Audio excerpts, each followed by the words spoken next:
অব্যবস্থাপনা, সংস্কার এবং নতুনত্বের অভাবে জৌলুস হারিয়েছে শেরপুরের মধুটিলা ইকো পার্ক। কিন্তু ইজারার মাধ্যমে কোটি টাকা রাজস্ব আয় করলেও পর্যাপ্ত সংস্কার নেই বলে অভিযোগ স্থানীয়দের।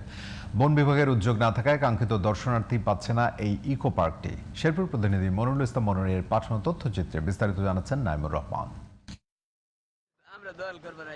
1999 সালে বন বিভাগের অধীনে শেরপুরের নালিতাবাড়ী উপজেলাতে গড়ে তোলা হয় জেলার অন্যতম প্রাকৃতিক বিনোদন কেন্দ্র মধুটিলা ইকো পার্ক। 2006 সালের পর তৈরি এই পার্কটিতে ভাস্কর্য স্থাপনায় রং করা ছাড়া কোনো কাজই করেনি বন বিভাগ।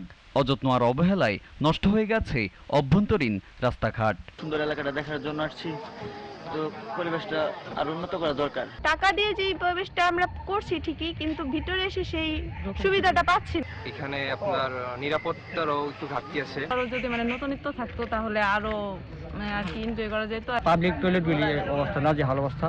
বিভিন্ন সময় বন বিভাগের কর্মকর্তারা পার্কটি নতুন করে সাজানোর কথা জানালেও পরবর্তীতে সেগুলো বাস্তবে দেখা যায়নি। এতে পার্কটি দর্শনার্থী টানতে ব্যর্থ হচ্ছে বলে জানান স্থানীয়রা। পার্কটা কিন্তু মলিন হয়ে গেছে, মানুষ আসছে না, দিন দিন পার্কটা মলিন হয়ে যাচ্ছে, দর্শনার্থী পার্ক করছে না। এদিকে মন্ত্রণালয়ের সিদ্ধান্তে পার্কের প্রবেশ মূল্য 10 টাকা থেকে 1 লাফে বেড়েছে 100 টাকায়। ফলে কমে গেছে দর্শনার্থীর সংখ্যা। তাই লোকসানে পড়েছে পার্কটির ইজারাদার। 2006 সাল থেকে 17 বছর গেল কোনো কাজ কাম হয় নাই। এই পার্ক প্রযুক্তি এলাকায় যদি আর উন্নয়ন ডেভেলপ করতো সরকারের বা বন বিভাগ যদি করতো তাহলে আরো আকর্ষণটা বাড়তো। মন্ত্রণালয়ের সিদ্ধান্তে সারা দেশে বন বিভাগের আওতায় থাকা সব ইকো পার্কের ফি সমানভাবে বাড়ানো হয়েছে বলে জানান মধুটিলা রেঞ্জের এই কর্মকর্তা।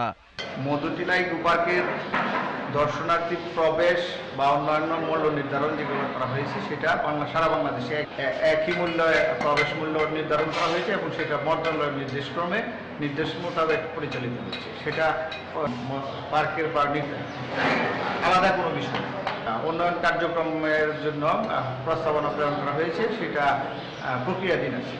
Naimur Rahman, GTV news.